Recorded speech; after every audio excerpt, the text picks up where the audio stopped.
दोस्तों बहुत बहुत स्वागत करता हूं आप सभी का। आज हम बात करेंगे एक ऐसे खुलासे की जिसने भारत की कूटनीति, भारत की साख और भारत की विदेश नीति पर बहुत बड़े सवाल खड़े कर दिए हैं। अब आपको पता चल चुका होगा कि आखिरकार वो असली वजह क्या थी जिसके लिए प्रधानमंत्री नरेंद्र मोदी इटली की प्रधानमंत्री जॉर्जिया मेलोनी के पास इतनी आत्मीयता से मिलने के लिए पहुंचे थे। क्यों मेलोडी चॉकलेट का तोहफा लेकर गए थे? क्यों हर बात पर खी हंस रहे थे? क्यों रोम के विला डोरिया में मुस्कुराते हुए फोटो खिंचवा रहे थे? और क्यों दोनों देशों ने एक नई स्पेशल स्ट्रेटेजिक पार्टनरशिप का ऐलान कर दिया? दोस्तों, असली वजह सामने आ चुकी है और वो ये है कि इटली की अथॉरिटीज ने भारत के 3 ऐसे जहाजों को सीज कर दिया है जो कोई फल फ्रूट, चावल, दाल, आटा, सब्जी नहीं लेकर जा रहे थे, बल्कि वो लेकर जा रहे थे मिलिट्री ग्रेड स्टील, और वो भी इजराइल के लिए। यानी जिस वक्त इजराइल ईरान पर बम बरसा रहा है, जिस वक्त ईरान के मासूम बच्चे और औरतें मर रहे हैं, जिस वक्त पूरी दुनिया इजराइल और अमेरिका से युद्ध रोकने की अपील कर रही है, ठीक उसी वक्त भारत के 3 जहाज मिलिट्री ग्रेड स्टील लेकर इजराइल जा रहे थे और इटली ने उन्हें रंगे हाथों पकड़ लिया। और सबसे शर्मनाक बात यह है कि इन्हीं 3 जहाजों को छुड़वाने के लिए, इस पूरे मामले को दबाने के लिए हमारे प्रधानमंत्री इटली पहुंचे, मेलोनी को मनाने, उनके सामने हाथ जोड़ने, ताकि भारत की इस गुप्त डील का पर्दाफाश ना हो जाए। लेकिन पर्दा फट चुका है दोस्तों, सच सामने आ चुका है और अब पूरी दुनिया को पता चल चुका है कि भारत क्या खेल खेल रहा है। तो आखिर ये पूरा मामला क्या है? इटली ने भारत के जहाज क्यों रोके? मोदी जी की मेलोनी से क्या क्या बात हुई? 20 अरब यूरो की ट्रेड डील का असली मतलब क्या है? क्या मेलोनी ने सच में इजराइल से दूरी बना ली है? और सबसे बड़ा सवाल, क्या भारत अब फिलिस्तीनियों के नरसंहार में सीधा भागीदार बन चुका है? पूरी कहानी जानने के लिए वीडियो को अंत तक देखिएगा, क्योंकि अंत में मैं आपको डॉक्टर मुकेश कुमार का वो विस्फोटक ट्वीट भी पढ़कर सुनाऊंगा जिसने मोदी सरकार की पोल खोलकर रख दी है। चैनल को सब्सक्राइब करना मत भूलिएगा। तो चलिए शुरू करते हैं पूरी कहानी एक एक करके। दोस्तों, कहानी शुरू होती है ईरान इजराइल युद्ध से। पिछले कई हफ्तों से अमेरिका और इजराइल मिलकर ईरान पर ताबड़तोड़ हमले कर रहे हैं। मिसाइलें, बम, ड्रोन, हथियारों की एक के बाद एक खेप ईरान पर गिराई जा रही है। तेहरान से लेकर इस्फहान तक हर शहर पर खतरा मंडरा रहा है। मासूम बच्चे, औरतें, बुजुर्ग सब बमों की चपेट में आ रहे हैं। इजराइल के प्रधानमंत्री बेंजामिन नेतन्याहू अब पूरी तरह बेलगाम हो चुके हैं। उन पर पहले से ही भ्रष्टाचार के केस चल रहे हैं। इंटरनेशनल क्रिमिनल कोर्ट ने उन पर वॉर क्राइम के आरोप लगाए हैं। इजराइल के अंदर भी लोग उनके खिलाफ प्रदर्शन कर रहे हैं, लेकिन उन पर लाठी डंडे और गोलियां चलाई जाती हैं।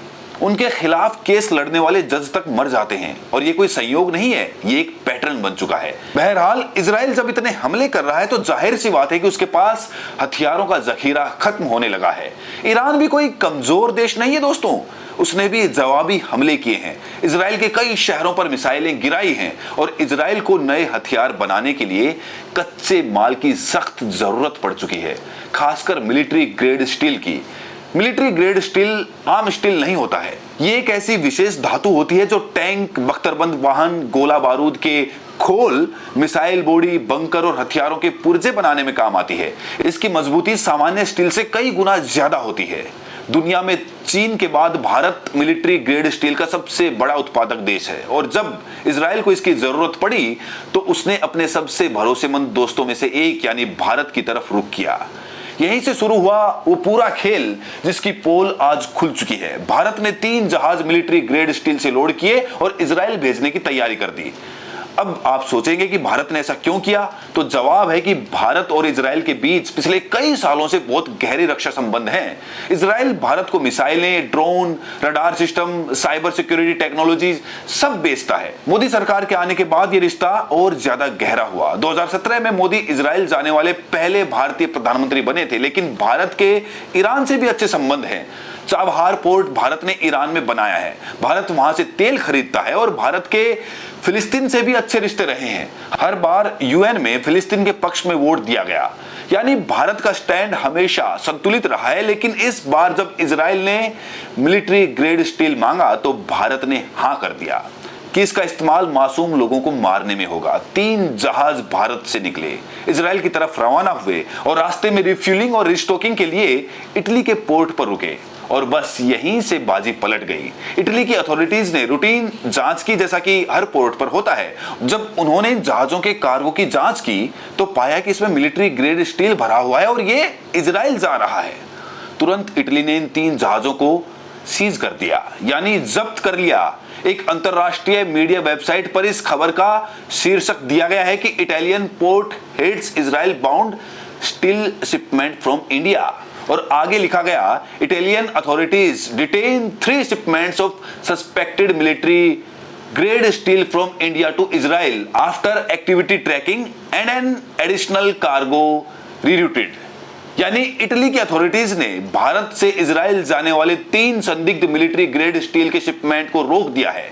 अब सवाल यह है कि आखिर इटली ने ऐसा क्यों किया?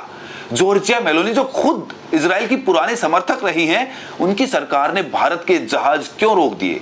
तो जवाब है कि मेलोनी ने पहले ही साफ साफ कह दिया है कि इजराइल, ईरान, अमेरिका वाले इस युद्ध में इटली कोई पक्ष नहीं लेगा। इटली का इस युद्ध में कोई योगदान नहीं होगा। इटली इस युद्ध का समर्थन नहीं करेगा।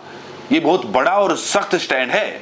हालांकि ये वही मेलोनी है जिन्होंने इतिहास में इजराइल का खुलकर समर्थन किया है, लेकिन इस बार तो खुलकर इजराइल के खिलाफ खड़ी हो गई हैं।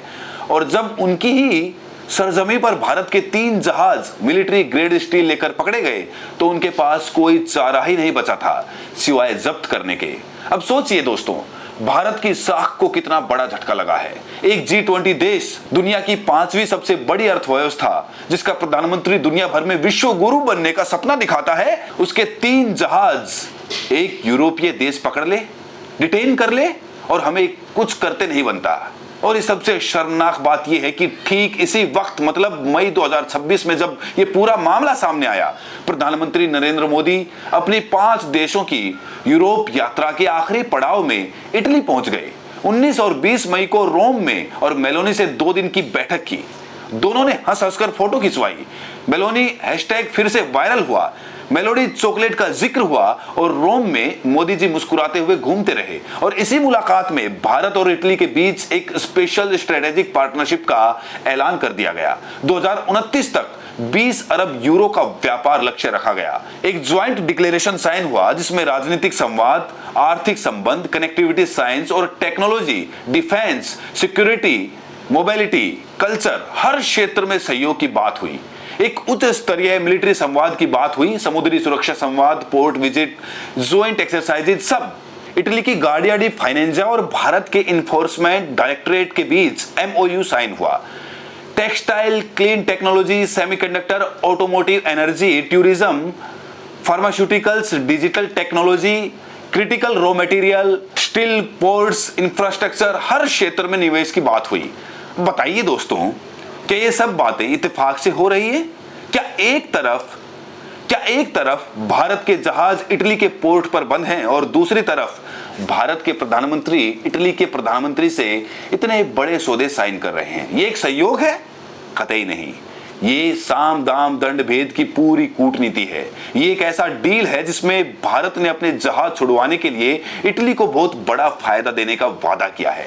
20 अरब यूरो का trade target, defence cooperation, military dialogue, क्या ये सब एक रिश्वत नहीं है? और सबसे बड़ी बात, इस पूरी मुलाकात में एक बार भी इजराइल का जिक्र नहीं हुआ। फिलिस्तीन में हो रहे नरसंहार की बात नहीं हुई, ईरान पर हो रहे बम धमाकों की बात नहीं हुई, और ना ही उन 3 जहाजों का, मानो ये पूरा मामला हुआ ही नहीं। प्रसिद्ध पत्रकार डॉक्टर मुकेश कुमार ने इस पूरे मामले पर एक बहुत महत्वपूर्ण ट्वीट लिखा है। उन्होंने लिखा, अगर ये रिपोर्ट सही है और फैक्ट चेक में काफी हद तक ये सही पाई जा रही है, तो फिर हमारे प्रधानमंत्री देश हित के लिए इटली नहीं गए थे, वो गए थे इजराइल की मदद करने के लिए। दुनिया इजराइल से कन्नी काट रही है और प्रधानमंत्री जी इजराइल की मदद करने जा रहे हैं।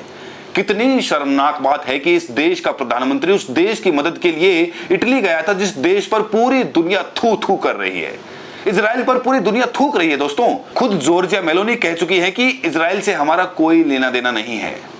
ये रिपोर्ट यही बता रही है कि हमारे 3 जहाज इटली ने रोक लिए हैं क्योंकि उसमें हाई ग्रेड स्टील इजराइल को भेजा जा रहा था। ये स्टील हथियार बनाने के लिए इजराइल में इस्तेमाल किया जाना था। सोचिए, प्रधानमंत्री फिलिस्तीनियों के नरसंहार के लिए सहयोग देने में किस हद तक चले गए। डॉक्टर मुकेश कुमार ने वो सवाल पूछा है जो हर भारतीय को पूछना चाहिए। अब सोचिए दोस्तों, बेंजामिन नेतन्याहू एक ऐसा व्यक्ति बन चुका है जिस पर कोई लगाम नहीं है। उसके खिलाफ केस लड़ने वाले जज मर जाते हैं, उसके खिलाफ बोलने वालों को जेल में डाल दिया जाता है। इजराइल में प्रोटेस्ट करने वालों पर लाठी डंडे और गोलियां चलाई जाती हैं। ईरान में बम गिराए जा रहे हैं। गाजा में जो हो रहा है वो दुनिया देख रही है। छोटी छोटी बच्चियां मारी जा रही हैं। अस्पताल बमबारी से तबाह हो रहे हैं। बच्चे भूखे मर रहे हैं। और भारत जो वसुधैव कुटुंबकम का देश है, जो अहिंसा परमो धर्म का संदेश देता है, वो भारत इजराइल को मिलिट्री ग्रेड स्टील भेज रहा है ताकि वो स्टील हथियार बने और हथियारों से और मासूम लोग मारे जाएं। क्या भारत ये स्टैंड नहीं ले सकता था कि कम से कम बच्चियों को तो बख्श दिया जाए, आम जनता पर बम ना गिराए जाएं? अब बड़े सवाल खड़े होते हैं दोस्तों। सबसे पहला सवाल, क्या भारत सरकार स्वीकार करेगी कि उसने इजराइल को मिलिट्री ग्रेड स्टील भेजा था? अब तक कोई आधिकारिक बयान नहीं आया है, और ना विदेश मंत्रालय की तरफ से, ना पीएमओ की तरफ से। दूसरा सवाल, क्या भारत की संसद में इस मुद्दे पर बहस होगी? Congress, TMC, Samajwadi party, CPIM, ये सब विपक्षी दल क्या इस मुद्दे को उठाएंगे? और तीसरा सवाल, क्या इस मामले की कोई स्वतंत्र जांच होगी कि आखिर किस कंपनी ने ये कॉन्ट्रैक्ट दिया? सरकार की क्या भूमिका थी? इसमें कौन कौन शामिल था? और चौथा सवाल, और ये सबसे गंभीर है, क्या अब अंतरराष्ट्रीय कोर्ट में भारत के खिलाफ कोई कार्रवाई हो सकती है? इंटरनेशनल क्रिमिनल कोर्ट ने पहले ही नेतन्याहू पर वॉर क्राइम के आरोप लगाए हैं। अगर भारत उसे हथियार बनाने के लिए कच्चा माल देता पकड़ा गया है तो भारत भी अंतरराष्ट्रीय जांच के दायरे में आ सकता है। और पांचवा सवाल, ये भारतीयों के लिए सबसे जरूरी है, क्या हमारे टैक्स के पैसे से भारत सरकार इजराइल को सब्सिडाइज्ड स्टील भेज रही है? देश में पेट्रोल 100 रुपये लीटर है, गैस सिलेंडर 1000 रुपये के पार है, दवाइयां महंगी है, बेरोजगारी अपने चरम पर है, और हमारी सरकार करोड़ों रुपए का स्टील इजराइल को भेज रही है ताकि वो मासूम लोगों को मार सके। ये कौन सी देश हित की नीति है? क्या ये विश्वगुरु बनने का तरीका है? और सबसे आखिरी और सबसे बड़ा सवाल, क्या भारत अब अपनी पारंपरिक नीति नॉन अलाइंड यानी गुट निरपेक्ष से पूरी तरह दूर हो चुका है? पहले हम अमेरिका, रूस, चीन सबसे बराबरी की दूरी रखते थे। अब हम साफ साफ अमेरिका और इजराइल के पाले में जा बैठे हैं। ईरान, जिसने हमेशा हमारी मदद की, चाहे चाबहार पोर्ट हो, सस्ता तेल हो, हम उसकी पीठ में छुरा घोंप रहे हैं। फिलिस्तीन, जिसके पक्ष में हमने हमेशा वोट दिया, उसे हम धोखा दे रहे हैं। ये कैसी कूटनीति है? अब आप ही बताइए दोस्तों, क्या आप मानते हैं कि भारत को इजराइल को मिलिट्री ग्रेड स्टील भेजना चाहिए था? क्या आप मानते हैं कि मोदी जी की इटली यात्रा का असली मकसद इन जहाजों को छुड़वाना था? क्या आप मानते हैं कि भारत अब फिलिस्तीनियों के नरसंहार में सीधा भागीदार बन चुका है? क्या आप मानते हैं कि भारत सरकार को इस पूरे मामले पर देश को जवाब देना चाहिए? कमेंट करके जरूर बताइएगा। और एक बहुत जरूरी बात, अगर ये पूरी कहानी, ये पूरी रिपोर्ट आपको दिल छू देने वाली लगी, अगर आप मानते हो कि भारत की विदेश नीति पर सवाल पूछने चाहिए, अगर आप मानते हैं कि देश के असली मुद्दों को सामने लाना जरूरी है, तो वीडियो को लाइक करिए, अपने दोस्तों और परिवार के साथ शेयर करिए ताकि सच ज्यादा से ज्यादा लोगों तक पहुंचे। बुद्धा इंस्पायर्ड चैनल को सब्सक्राइब करिए और बेल आइकन जरूर दबाइए ताकि ऐसी हर बड़ी खबर आप तक पहुंच सके। बहुत बहुत शुक्रिया, बहुत बहुत धन्यवाद।